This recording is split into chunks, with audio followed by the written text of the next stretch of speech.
and welcome back to the channel and to part 3 of our ongoing series of how to get into the MBRU residency. This is the third video I'm doing in a row, and I'm just really proud of the fact that I'm getting these out so fast. So it's gonna take like a second to appreciate myself here, as you all should when you achieve something good. So yeah, seconds over. We'll get into our video. So this particular video I thought should be number 3 and not later, mainly because I feel like a lot of people who look for this information are graduates from India, again because of the same reasons that I mentioned, that like Indian graduates are the ones who are mostly looking to go outside the country, and they look for options like UK and US and everything, and they're not really aware of this program or the fact that an option exists to pursue post-graduation in Dubai or the UAE. And when they find out, they have so many questions and they don't know where to look for the information, and then yeah, it's just like it opens a whole world of confusion and questions and anxiety. So this is basically to just help. The first 3 videos are basically mainly intended to help these people who have just discovered the information that there is a residency program in the UAE or in Dubai, and they want information on what it is, what are the differences, what are the costs and everything. So we did briefly talk about the process in part 1. Part 2, we covered the finances, which I figured was the next most important thing to know in the series of considering, whether I would apply for it or not. And then I think the third thing would be like, what is the major differences, right? So if you're an Indian graduate, or if you are an Indian who has maybe gone abroad, you might be quite familiar with the PG system in India. And when you think about other options, you want to really have a comparison. Oh, should I not apply to India, or should I apply only this place? What is the difference? What am I sacrificing if I don't apply in India? What am I gaining when I apply in another country? So this is hopefully the third video into the deciding series of whether you want to now pursue this whole journey of residency in the UAE. So that's part 3, in which we will compare the MBRU residency versus post-graduation in India. Now, on my page, again, this is a highlight, so I will be referring to the stories and the notes in those highlights to talk about everything that's there in this video. In the page, however, like I said before, this was called DRTP. So in the page, the highlight is called DRTP versus PG, but however, this video is titled MBRU residency versus PG in India, just so that the terminologies are the ones that currently exist and not the outdated ones. Okay, so that's the intro. With nothing further to do, we will dive into the major differences. So in my highlights as well, I have talked about 5 key differences of the residencies, and that's basically what we will discuss throughout again. The first and foremost point that we have to discuss about in this is that, the first and biggest difference I think that when most people hear about is the most striking thing, and they feel like, I don't want to do this, that would be the fact that the duration of the program in the UAE is much longer. Now, as the Indian graduates will be aware, the programs in India, the postgraduate programs in India, usually last 2 to 3 years, depending on your specialty. The programs in UAE, or especially in Dubai, honestly, the programs of residency all over the world are actually much longer. So when you talk about general surgery, and I will be referencing general surgery a lot in most of my videos and in this video, because obviously that's my program, that's the thing I'm most familiar with, but I will talk about other programs as well in between. So when I talk about general surgery, MS general surgery in India is a 3-year program.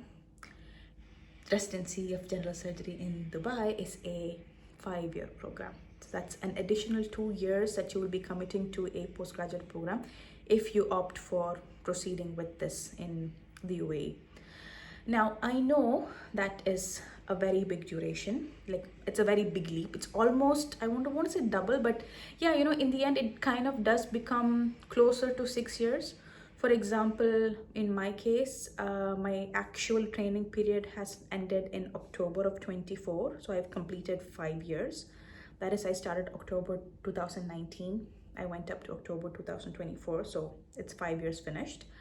However, I'm still in the program because my exams are pending, the certificates and the licenses and all of these things delay you. So you can roughly say that it might take you a full 6 years, or definitely more than 5.5 years to wrap up everything. So that is a long period to commit to.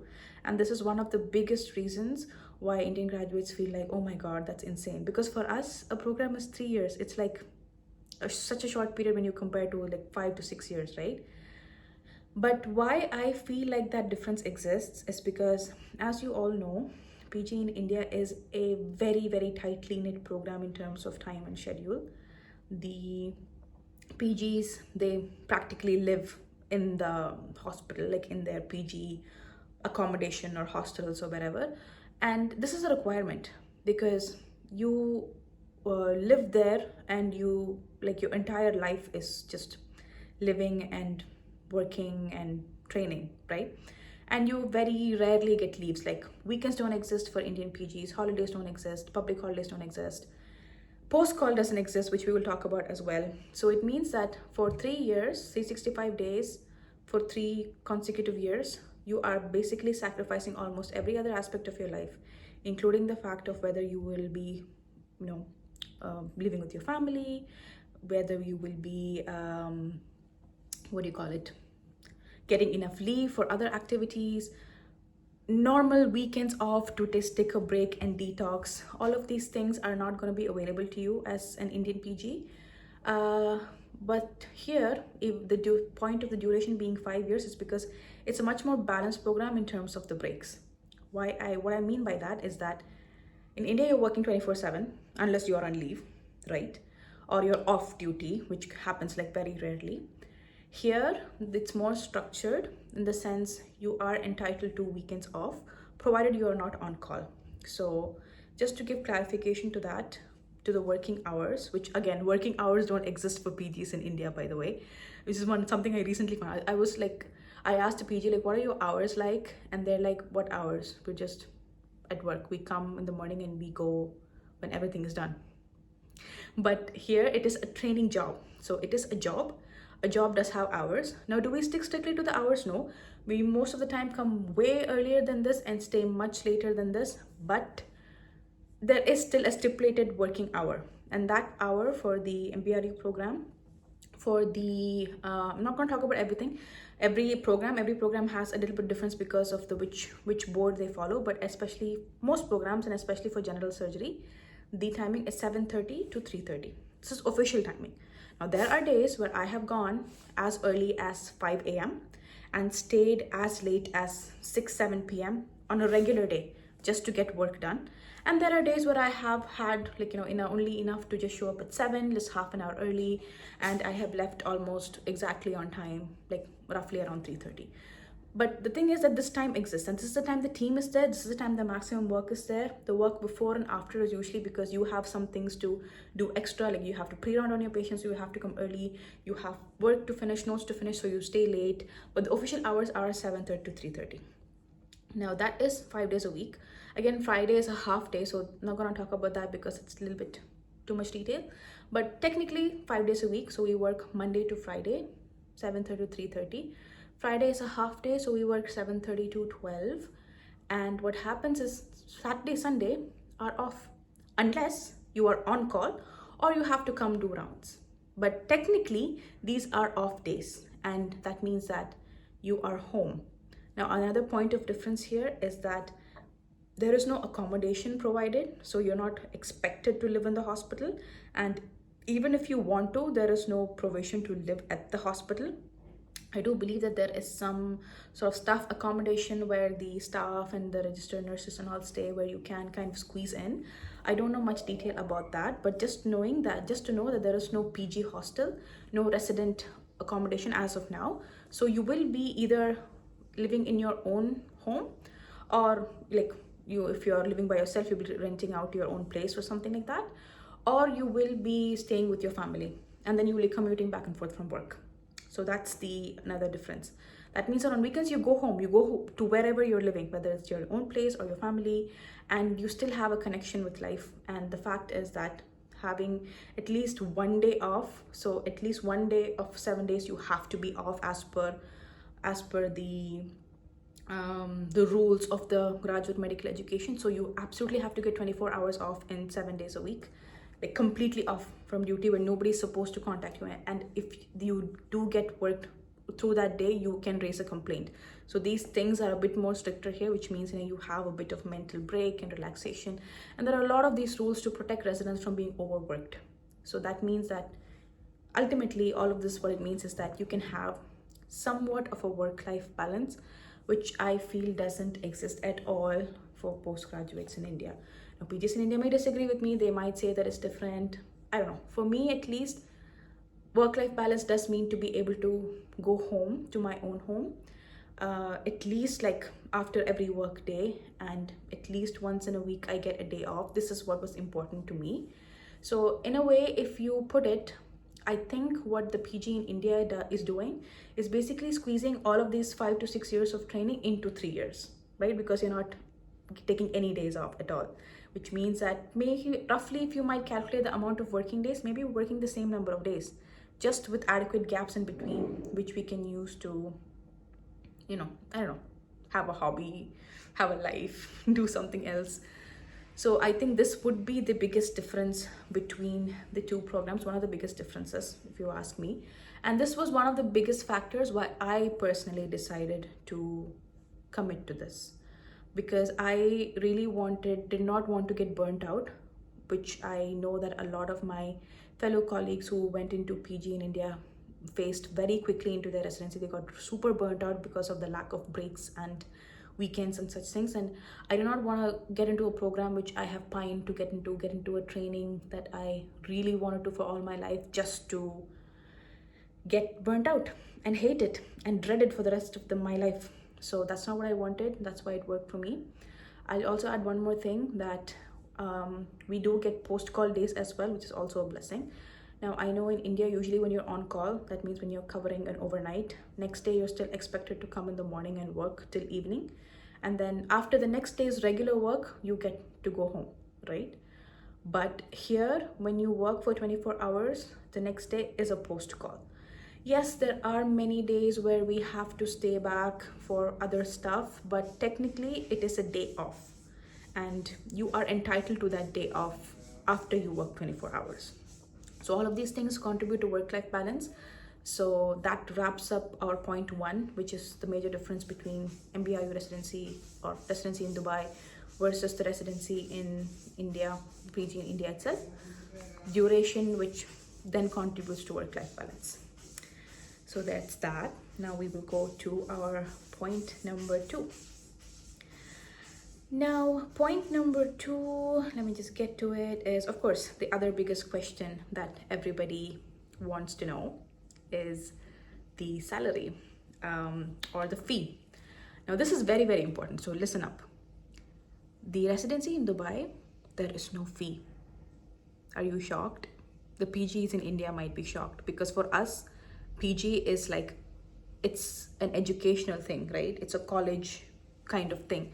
And there is a fee. I know that there is a stipend, but there's also a fee. There's an annual fee, and then there is a stipend, which is like, I don't know why they're making you pay and they're giving you back money. It doesn't make sense to me. I guess ultimately, if you take government facilities and all, you may be getting back more money than you pay them. But it's kind of mind-blowing that, there is a fee and then you get paid. And also you have to still pay for the accommodation, which is the easiest, because most of the people prefer to stay in the PG hostel accommodation, which is something that you have to pay for from the stipend that they give you, or you have to either use that to look for a place really close to the hospital, because again, like I said, PGs in India are expected to be on call 24/7, so they work all the time. So none of these things exist. So there is absolutely no fee for the, of course, there is the application cost and the expenses and everything that we talked about in the beginning. But once you get accepted into the program, you will no longer be charged an annual fee or anything. You will be paid instead like a salary per month, okay? And I'm not going to talk about the other residencies, like the one in Abu Dhabi and all, because that's on them, like that's a different program. I'm just going to talk about currently what's happening with the MBRU residency. And currently what's happening is the foreign medical graduates or the expats are getting paid 13,000 dirhams per month, which is actually pretty great if you ask me. Now, when I started, the pay was different. So people who have been following the page and who are hearing the information now will be a little bit shocked, because earlier we were getting paid 10, but there has been a hike in recent times and now we're getting paid 13. That is to say, there is a little bit of difference. Junior years, first 2 years are paid 12, and then senior years are paid 13. So there is a small difference, but roughly like 12 to 13, you can say that is the pay that's expected, and it's a pretty decent pay. Now, is this enough for a person who is uprooting their whole life and coming and living in Dubai to do residency? We'll talk about that whole thing in a whole other video. Again, that highlight does already exist in my page, where I talk about surviving with just 7K. But even then, we'll make a whole new video about surviving in Dubai by yourself with the current salary that they're giving us. But let's not talk about that.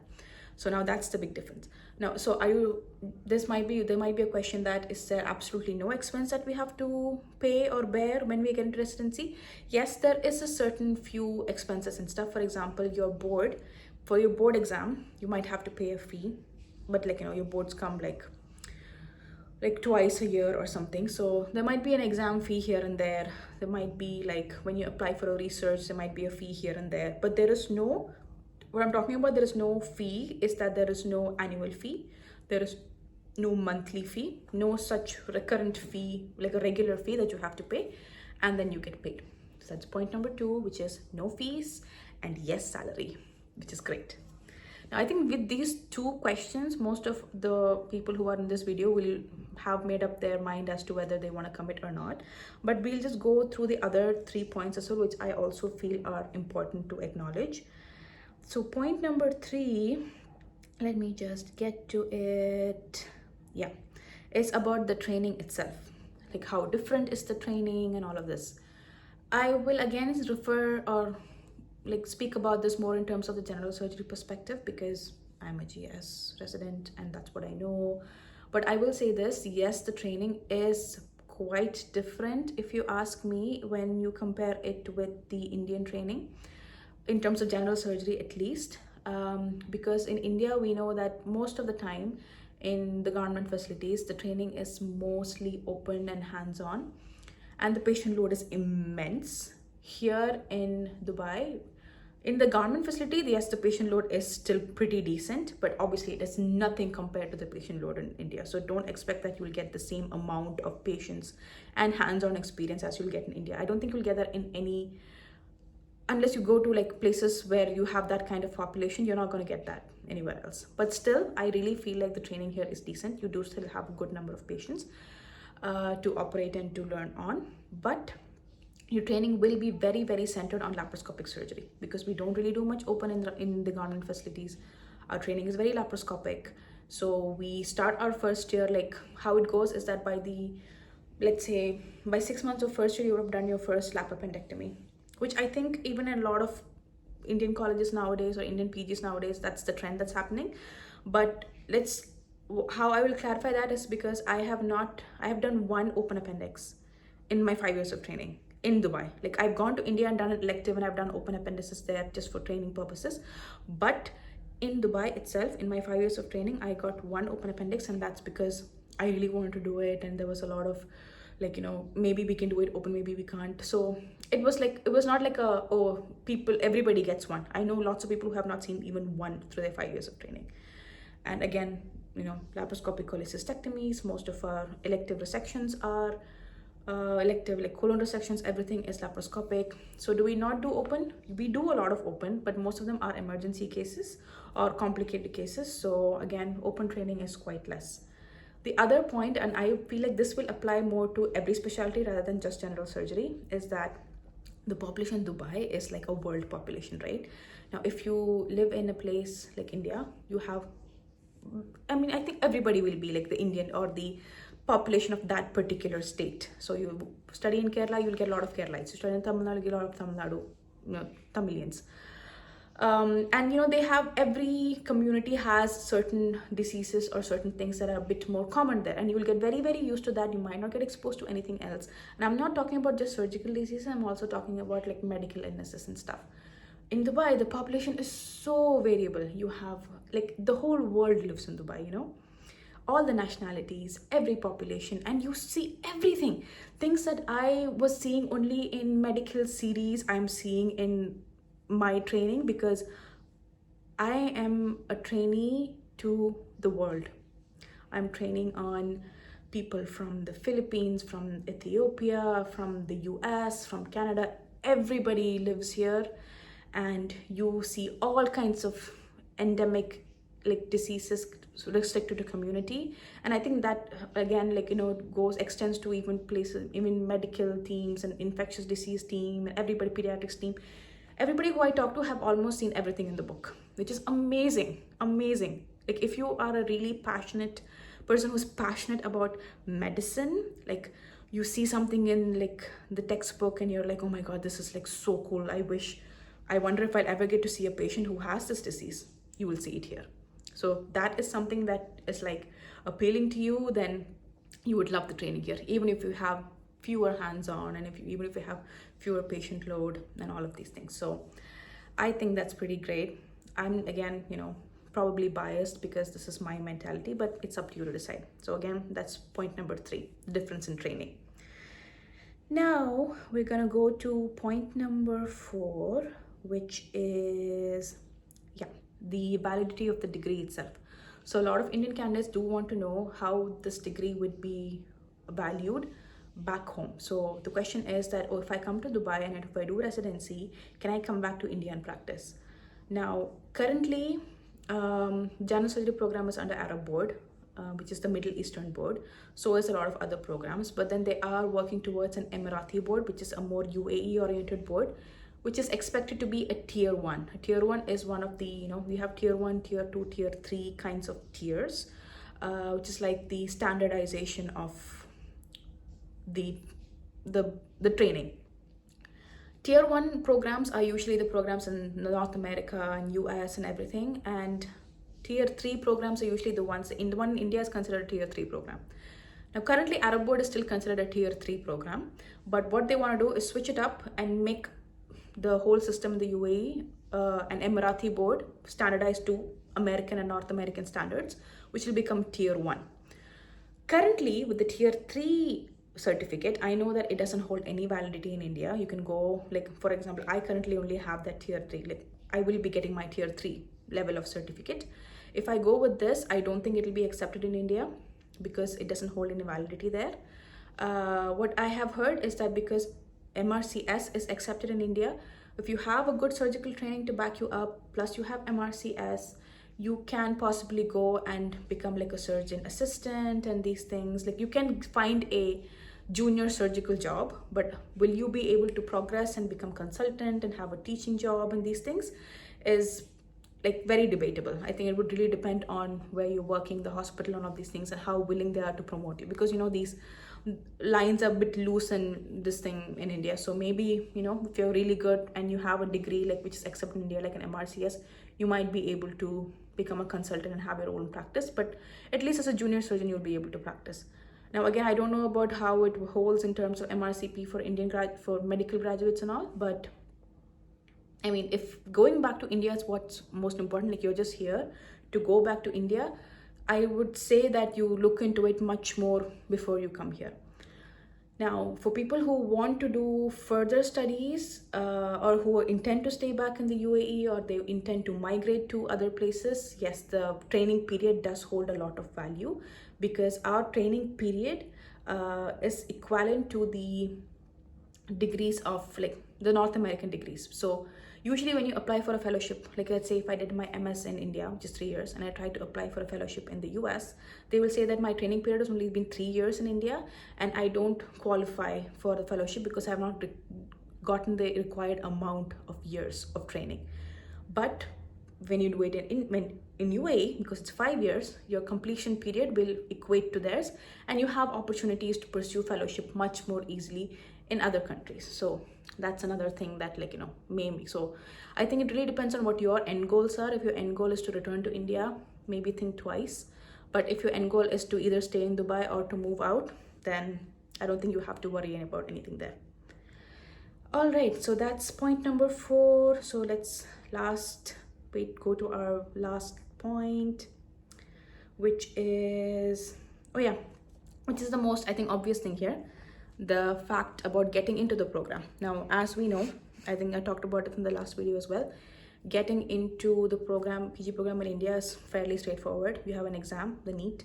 Yes, you have to probably sacrifice a whole year to repeat or multiple years to repeat and study specifically for that exam to qualify and get in.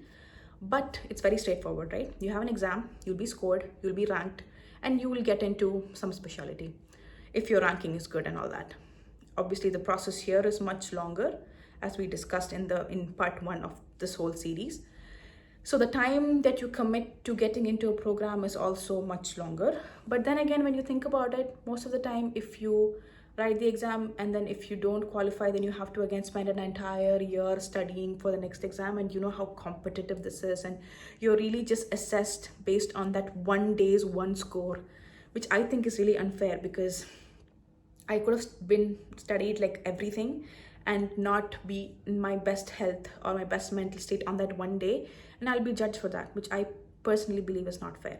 Whereas on the other hand, the program here, the acceptance process is obviously like, they take your scores in MBBS, your CV, then your MD score, then 2 sets of interview. So it's a very combined kind of process as to whether you get in, which I think is amazing, because you have so many places to improve yourself. And if your theory is not good and your personality is great, or like, your GPA wasn't great, but then you've improved, or the other way around, your MD score was not that great, but you've done very well consistently through medical school, meaning your GPA is amazing.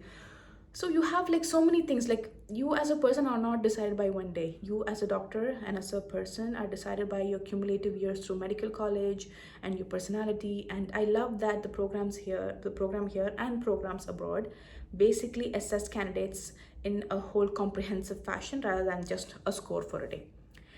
So yeah, so obviously getting in, the process is different. So this is the major differences that I have to talk about and I have experienced between the post-graduation in India versus the residency program in the UAE. Again, obviously there might be other things that you guys want to talk about. If you do, just to drop them in the comments, and then I will reply to that, or I will maybe do a follow-up video on this just to like address those common questions. But I hope I've covered everything, or at least the most common queries most people have regarding comparing these two. And I really hope that with part 1 and part 2 and this video, maybe with the next video we'll do the expenses part, but I hope that this first set of videos are really helping to clear in your mind whether this is something that is worth pursuing for you in terms of the time and energy and effort you will spend to get in. And yeah, that's about it, I guess. So until next time, peace out.